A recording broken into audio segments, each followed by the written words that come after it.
Hola maestros y maestras. En este video estaré presentando algunos de los materiales para trabajar el aspecto socioemocional en nuestros estudiantes. En la página oficial podrás encontrar material para trabajar el aspecto socioemocional. En el presente video estaremos hablando del fichero de actividades didácticas, el documento de resolución de conflictos y la escuela como espacio de participación infantil y adolescente. También podrás encontrar infografías que podrás compartir en tu comunidad escolar y algunos videos que te pueden apoyar. Próximamente estaremos retomando estos mismos materiales de manera más profunda para conocer sus beneficios y formas de trabajarlo en nuestras escuelas. Te invito a que me sigas en mis redes sociales 100% académicas, donde encontrarás apoyo para tu práctica educativa y para los exámenes de admisión y promoción. Mi nombre es Marcia y comenzamos. Este enlace que les estaré compartiendo en la caja de descripción se encuentran los materiales sobre educación socioemocional, los cuales consisten en los siguientes. Hay algunas infografías, por ejemplo, el qué debo hacer, entornos escolares seguros, cultura de la paz en las escuelas, participación infantil y adolescente, prevención y detección de objetos y sustancias prohibidas, actuación ante la presencia de objetos y sustancias prohibidas, actuación ante situación de riesgo en cercanía de la escuela, manejo de crisis y buen trato para la recuperación emocional, detección, atención, canalización y denuncia de casos de violencia, coordinación interinstitucional, entornos seguros escolares, 10 consejos para el uso de Internet y 10 consejos para el uso de Internet para madres y padres. Son las infografías que podemos encontrar en esta página. También encontramos la guía para docentes de educación preescolar y de primaria de primero a sexto del Programa Nacional de Convivencia Escolar. Y encontramos los cuadernos de actividades para alumnas y alumnos, también del Programa Nacional de Convivencia Escolar, de tercero de preescolar y hasta sexto de primaria. Y encontramos el fichero de actividades didácticas, que pues es un material nuevo que acaban de incorporar para promover la cultura de la paz y desde nuestra escuela. Y este fichero de actividades tiene varias líneas temáticas y en cada línea temática hay actividades para los 3 niveles, para preescolar, primaria y secundaria. Y encontramos también algunas publicaciones, por ejemplo, orientaciones para la prevención, detección y actuación en casos de abuso sexual infantil, acoso escolar y maltrato en escuelas de educación básica. Tenemos la escuela como espacio de participación infantil y adolescente para la formación ciudadana. Tenemos entornos escolares seguros y la resolución de conflictos en los centros escolares. Cómo mejorar la convivencia en su centro escolar. Cuando nosotros damos clic en alguno de estos materiales, automáticamente se descarga. También encontramos algunos videos sobre la educación socioemocional, la participación infantil y adolescente y la cultura de paz en las escuelas mexicanas. Tenemos, por ejemplo, aquí el seminario virtual día 1, día 2, día 3, un seminario virtual de conferencia de la UNICEF, un seminario virtual de la Conferencia Salud Mental y un seminario virtual de conferencia de autocuidado docente. Son los materiales que podemos encontrar en esta liga y que se las dejo en la caja de descripción para que ustedes puedan descargar y explorar los materiales. Bueno, en esta ocasión solamente veremos algunos de los materiales que aquí se están exponiendo y que ustedes podrán descargar. Vamos a ver las fichas, el fichero de actividades didácticas y vamos a ver la escuela como espacio de participación y la resolución de conflictos en los centros escolares. Bueno, uno de los materiales que encontramos en esta página es este fichero de promover la cultura de paz en y desde nuestra escuela. y es un fichero de actividades didácticas para trabajar los aspectos socioemocionales de nuestros alumnos. Esta es la tabla de contenidos, tiene 7 líneas temáticas: el desarrollo de competencias socioemocionales, valoración de la diversidad, conocimiento, ejercicio y respeto a los derechos humanos, promover la igualdad de género, desarrollo de habilidades para la vida, entornos escolares seguros y participación infantil y adolescente. Si nosotros observamos aquí, por ejemplo, tenemos desarrollo de competencias socioemocionales, el semáforo de las emociones, inhalo y exhalo, adivina qué siento, la carita sí y la carita no, y los 5 pasos para la paz. Son actividades que están diseñadas para trabajarse en educación preescolar. Expresando tus emociones, mi estrella, el intercambio de siluetas, son actividades para trabajarse en educación primaria. Y un viaje por sí mismo, el árbol de mis cualidades y logros, bájale 2 rayitas, espejito, espejito, para trabajarse en educación secundaria. Y como podemos ver en las demás líneas temáticas, también encontramos actividades que están destinadas a preescolar, otras a primaria y otras a secundaria.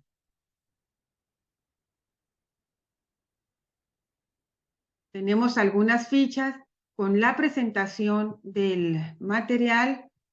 Aquí se nos explica de manera muy detallada cómo están conformadas las fichas de trabajo y encontramos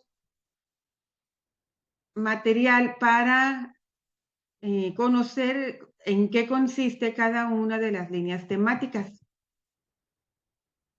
Y tenemos aquí la primera actividad, el semáforo de las emociones. Esta está destinada para el nivel de educación preescolar de la línea temática Desarrollo de competencias socioemocionales. Menciona el tiempo que está destinado para este ejercicio, que es de 30 a 40 minutos, y es la ficha número 1. El propósito: que las niñas y los niños identifiquen y reconozcan sus propias emociones mediante expresiones faciales. Recursos: caja con recortes de rostros y figuras de historias que muestren diferentes emociones, cartulina, plumones, pegamento y hojas de papel bond.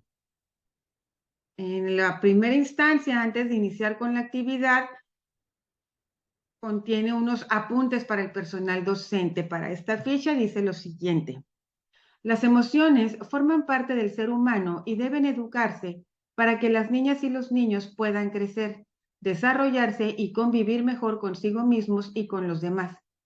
La educación emocional debe iniciarse desde las primeras etapas de la vida, que es cuando hay mayores probabilidades de que sea efectiva.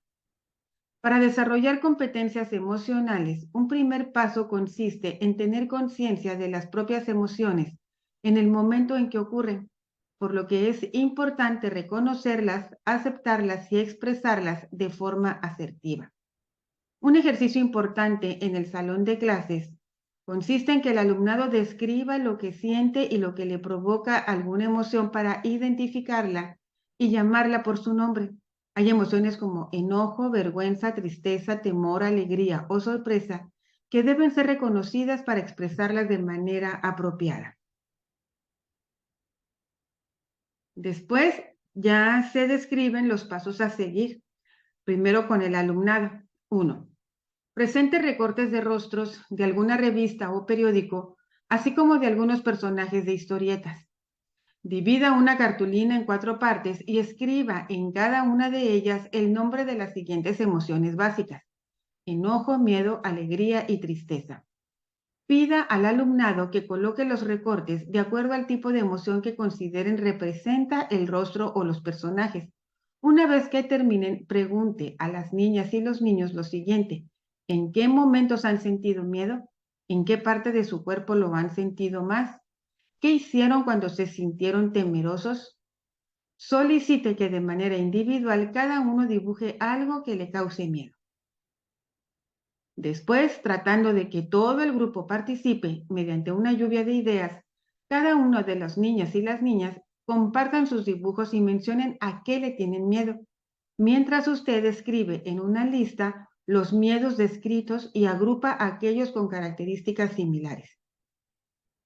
Y por último, el alumnado formará equipos de acuerdo con cada grupo de miedos para que en colaboración dibujen en una hoja de papel bond cómo acabarían, mediante el poder de su imaginación, con esos miedos.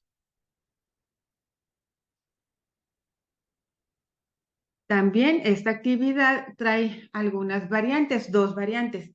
La primera variante muestra al grupo imágenes asociadas a diferentes emociones para que las niñas y los niños nombren la emoción que identifiquen. Una vez que sea reconocida, pida que dibujen algo que les haga sentir la emoción que están distinguiendo, apoyándose con algunas situaciones de la vida cotidiana. Puede decirles, por ejemplo, Daniel se siente triste cuando su mamá se va a trabajar. Luisa se pone alegre cuando su papá juega con ella.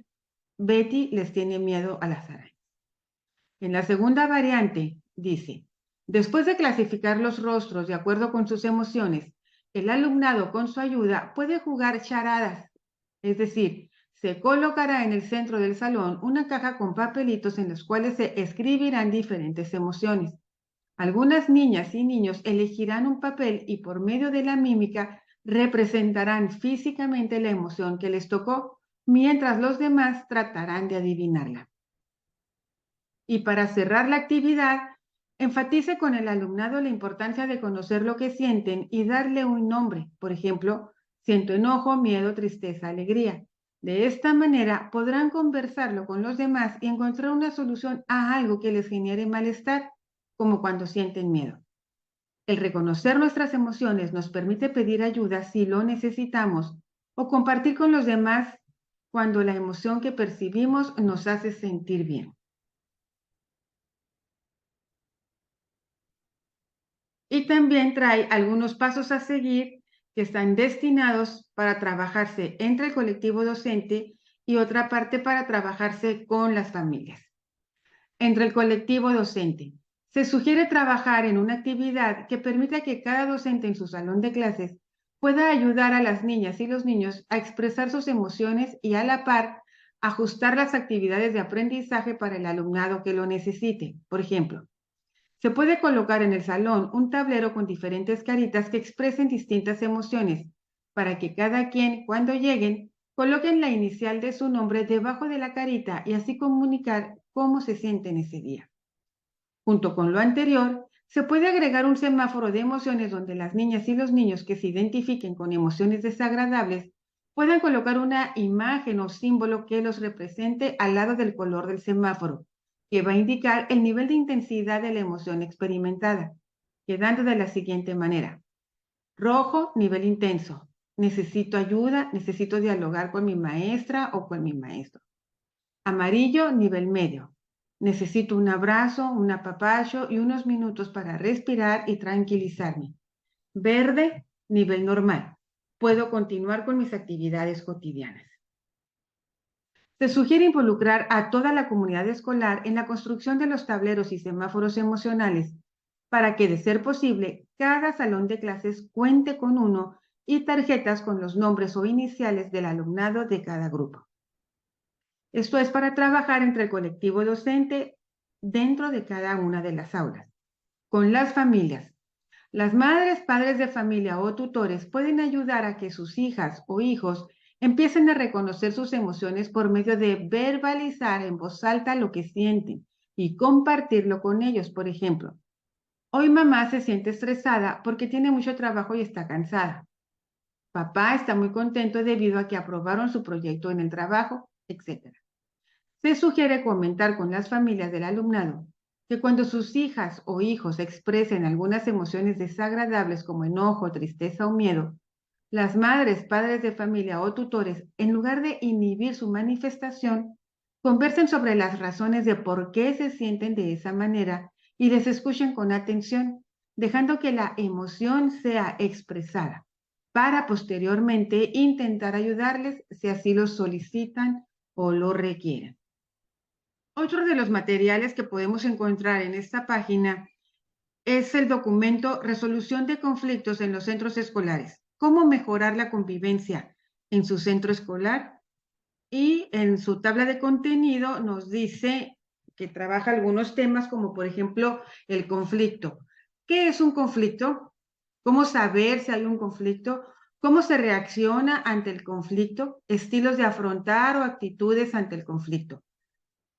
También se trabaja el conflicto en la escuela, qué hacer en la escuela ante el conflicto, regulación emocional, fortalecimiento del valor de la solidaridad, cómo promover la solidaridad en el grupo, el papel del diálogo en la resolución de conflictos, escucha activa y actitud empática, las técnicas para la resolución pacífica de conflictos mediante el diálogo, negociación, características de la negociación, beneficios de la negociación, caso de negociación, la mediación como otra técnica para la resolución pacífica de conflictos, el rol del mediador, características de la mediación, fases de la mediación, ventajas de la mediación en el ámbito escolar y un caso de mediación. Y se encuentran las consideraciones finales. ¿Qué puede hacer el personal docente para facilitar el proceso de resolución de conflictos y qué puede hacer la familia? Tenemos aquí la introducción y empezamos ya con el primer tema, el conflicto. ¿Qué es un conflicto? Los conflictos son situaciones en las que dos o más personas entran en oposición, en desacuerdo porque sus posiciones, intereses, necesidades, deseos o valores son incompatibles o son percibidos como incompatibles, donde juegan un papel muy importante las emociones y sentimientos y donde la relación entre las partes en conflicto puede salir robustecida o deteriorada en función de cómo sea el proceso de resolución de conflicto. Los estudios y análisis sobre el tema de los conflictos coinciden en señalar que el conflicto tiene las siguientes características. Es inherente a las relaciones humanas, tiene diferentes etapas, puede desencadenar reacciones violentas si no existe disposición de los involucrados para resolverlo y se resuelve mediante diferentes estrategias y herramientas. ¿Cómo saber si hay un conflicto? Los siguientes son indicios de que se está frente a la presencia de un conflicto. Las necesidades e intereses de personas o grupos se contraponen. Existe tensión que puede distorsionar lo que perciben las partes del conflicto. Incomodidad por el comportamiento o actitud de las partes en conflicto. Desagrado por el trato que se recibe. La situación hace sentir enojo, tristeza, decepción, frustración, vergüenza o resentimiento. Para afrontar y resolver un conflicto es importante aprender a reconocerlo y analizarlo, identificar sus causas, partes involucradas y posibles soluciones, de manera que todas las partes ganen. Para ello es necesario desarrollar valores, habilidades y estrategias. ¿Y cómo se reacciona ante el conflicto? Y aquí pues nos mencionan algunas reacciones, los estilos de afrontar o actitudes ante el conflicto. Aquí pues está el gano-pierde, pierdo-ganos, pierdo-pierdes y el gano-ganas. Y va explicando cada uno de estos características. ¿Y qué hacer en la escuela ante el conflicto? La regulación emocional, bueno, y ahí nos va mencionando cada uno de los temas que ya vimos en el índice. Otro de los materiales que podemos encontrar en la página es este documento del Programa Nacional de Convivencia Escolar que se llama La Escuela como Espacio de Participación Infantil y Adolescente para la Formación Ciudadana. El marco conceptual hacia la construcción de la convivencia democrática y ahí se desarrollan temas como las dimensiones de la convivencia, gestión escolar democrática, participación infantil y adolescente y cuáles son los beneficios de la democratización y la participación en las escuelas. La segunda unidad es una propuesta para la construcción de una convivencia democrática y como temas son ¿qué son las asambleas escolares? Tipos de asambleas escolares y comité de iniciativas. Tenemos el procedimiento general para la implementación de asambleas escolares y ruta crítica para la implementación de las asambleas escolares internas y generales. Tenemos los proyectos escolares Nos mencionan aquí las etapas de un proyecto y la clasificación de proyectos escolares y la conclusión. En el primer tema, las dimensiones de la convivencia, tenemos aquí la convivencia pacífica, la convivencia inclusiva y la convivencia democrática. La convivencia pacífica, pues, es la manera en cómo las personas se relacionan entre sí. Es la capacidad de comunicarse y saber escuchar al otro para solucionar los conflictos a través de acuerdos que satisfagan las necesidades de todos. Se fundamenta en los derechos humanos y la cultura de paz, al comprender que todos somos diferentes en nuestra forma de ser, pero iguales en derechos. Implica educar con perspectiva de derechos humanos, donde las niñas, niños y adolescentes ejercitan actitudes y conductas que les permitan comprender y practicar principios y valores democráticos: igualdad, libertad, responsabilidad, participación, etc.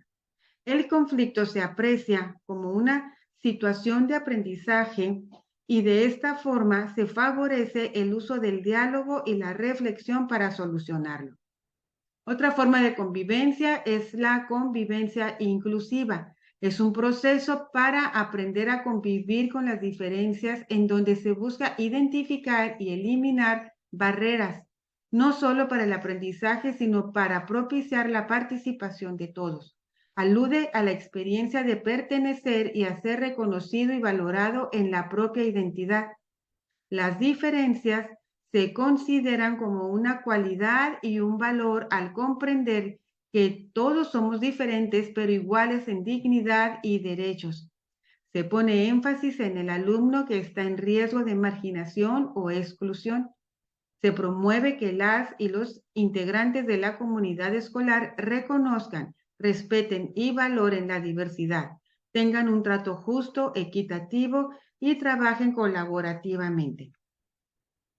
También otra dimensión es la convivencia democrática, que se refiere a tomar decisiones de manera conjunta sobre asuntos de interés común. Propicia la construcción de normas justas basadas en los principios de la dignidad humana y la justicia. Se realizan prácticas de participación en donde se escuche y tome en cuenta a toda la comunidad escolar, particularmente la voz de niñas, niños y adolescentes. En la escuela, el alumnado, al relacionarse con personas diversas, pueden aprender a valorar la pluralidad, ejercitar la deliberación, seguir normas, aprender a dialogar para resolver conflictos, todas ellas con habilidades necesarias para la participación en la vida democrática de un país. Tenemos aquí el otro tema, la gestión escolar democrática, la participación infantil, adolescentes y los ámbitos de convivencia donde se puede promover esta participación de los niños, niñas y adolescentes. Pues ya sabemos que es en la familia, la escuela y la comunidad, es donde debemos de promover esta participación. Y aquí nos habla de los niveles de participación. En el nivel 1, pues se maneja la manipulación. En el 2, la decoración. 3, la participación simbólica, que en estos niveles menciona aquí que no hay una verdadera participación. Después, en el nivel 4, hay una participación asignada, pero informada. En el 5, participación consultada e informada. Participación iniciada por adultos con decisiones compartidas con las niñas, niños y adolescentes. Participación iniciada y dirigida por la población infantil, y la participación iniciada por el alumnado con decisiones compartidas con los adultos. Bueno, son 8 los niveles de participación, donde los primeros 3 no hay una verdadera participación. Y aquí explica en qué consiste cada uno de los niveles. Nos menciona qué sí es la participación infantil y qué no es la participación infantil.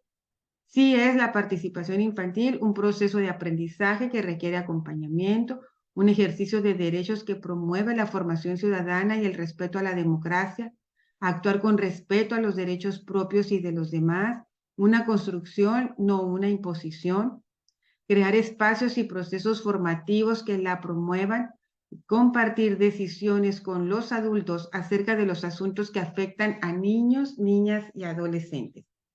La participación infantil no es participar en un festival, en una consulta, sin que las niñas, niños y adolescentes hayan sido involucrados en su concepción y organización o sin que los resultados se tomen en cuenta. No es la visión de infantocracia, es decir, que las niñas, niños y adolescentes deciden todo y únicamente ellos tengan el poder o dejar hacer a los niños, niñas y adolescentes todo lo que quieran sin acompañamiento. No es adjudicar responsabilidades que le corresponde a los adultos y no es actuar en contra de sí y de los demás. Nos habla de las condiciones mínimas para promover la participación infantil y adolescente. ¿Cuáles son estas condiciones? Identificar el tipo de gestión escolar, voluntad e interés por promover la participación de las niñas, niños y adolescentes, tiempo suficiente para dar acompañamiento, evitar la imposición adulta y la participación de la familia. Estas son las condiciones mínimas, ¿verdad? Para promover la participación de las niñas y niños. Y bueno, aquí ya vemos lo que los aprenden los adultos, lo que aprende el personal docente, lo que el personal directivo y de supervisión puede lograr, lo que aprenderán también las madres y los padres de familia. Aquí ya nos habla de la propuesta para la construcción de una convivencia democrática. Dice aquí que la escuela debe tener 3 propósitos: el desarrollo de aprendizajes que permita a los estudiantes asumir su condición de ciudadanos plenos, promover el sentido de pertenencia hacia un estilo de vida basado en la confianza y la participación, y crear una cultura democrática que elimine la exclusión y la discriminación en todas sus formas. Bueno, esos son los propósitos que debiera tener la escuela. Y ya nos empieza a hablar aquí de las asambleas escolares, sus normas, sus características, los tipos de asambleas escolares que hay. Bueno, es un tema bastante interesante que también se retomará en videos posteriores.